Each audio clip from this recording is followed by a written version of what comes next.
ஓணம் பண்டிகையின் வரலாற்றை பற்றி காண்போம். உங்கள் எல்லாருக்கும் ஒரு சந்தேகம் இருக்கும், மகாபலிங்கிறவர் கர்ணர் மாதிரி வள்ளல் தானே, நாட்டு மக்களை நல்லா தானே பார்த்துக்கிட்டாரு, அப்புறம் ஏன் வாமன அவதாரம் எடுத்து வதம் பண்ணாரு விஷ்ணு? ஏன்னு தெரிஞ்சுக்க மகாபலியோட முன்ஜென்ம கதையை தெரிஞ்சுக்கலாம். நரசிம்ம அவதாரத்தில் வரும் பிரகலாதனின் பேரன்தான் மகாபலி. இவர் அசுரகுலத்தை சேர்ந்தவர்.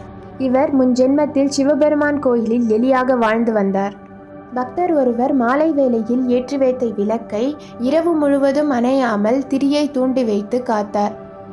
அச்செயலை கண்டு ஆனந்தமடைந்த சிவபெருமான் மறுஜென்மத்தில் மகாபலியாக பிறந்து உலகையும் ஆழ்வாய் என்று வரம் தந்தார். அவ்வாறே அசுரகுலத்தின் குருவான சுக்கிராச்சாரியாரின் வழிகாட்டலின்படி பல தான தர்மங்களை செய்து வந்தார். இருப்பினும் அவரது முன்னோர்கள் அழிவுக்கு காரணமான தேவர்களை அழிப்பதற்காக மாபெரும் சக்தியை பெற்று இந்திரலோகத்தை ஆள நினைத்தார்.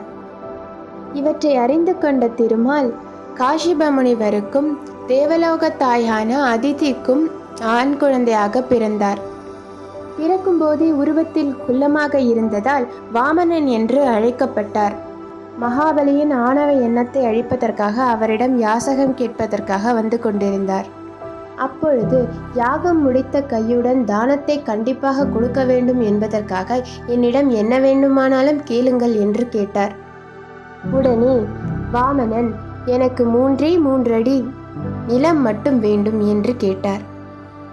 அவர் உருவத்தை பார்த்து அலட்சியமாக எடுத்துக்கொள்ளுங்கள் என்று மகாபலி கூறினார்.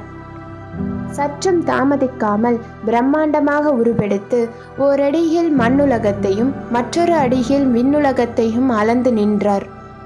பிறகு மகாபலியை பார்த்து 3வது அடி எங்கு வைப்பது என்று கேட்டார். ஆச்சரியமடைந்த மகாபலி கொடுத்த வாக்கை காப்பாற்றுவதற்காக அமர்ந்து என் தலையில் வையுங்கள் என்று கூறினார். பின்பு 3வது அடியை அவர் தலை மீது வைத்து அழுத்தியதும் பாதாள உலகத்துக்கு சென்றார். பின்பு திருமால் 7 உலகத்தையும் ஆட்சி புரிந்து பூவுலகை காண ஒரே ஒரு நாள் மட்டும் பூமிக்கு வருவாய் என்று கூறி மறைந்தார். அந்த நாளை தான் நாம் ஓணம் பண்டிகையாக கொண்டாடுகிறோம். இந்த கதை உங்களுக்கு பிடிச்சிருந்துச்சுன்னா சேனலை சப்ஸ்கிரைப் பண்ணிக்கோங்க, லைக் பண்ணிக்கோங்க. ஹாப்பி ஓணம்.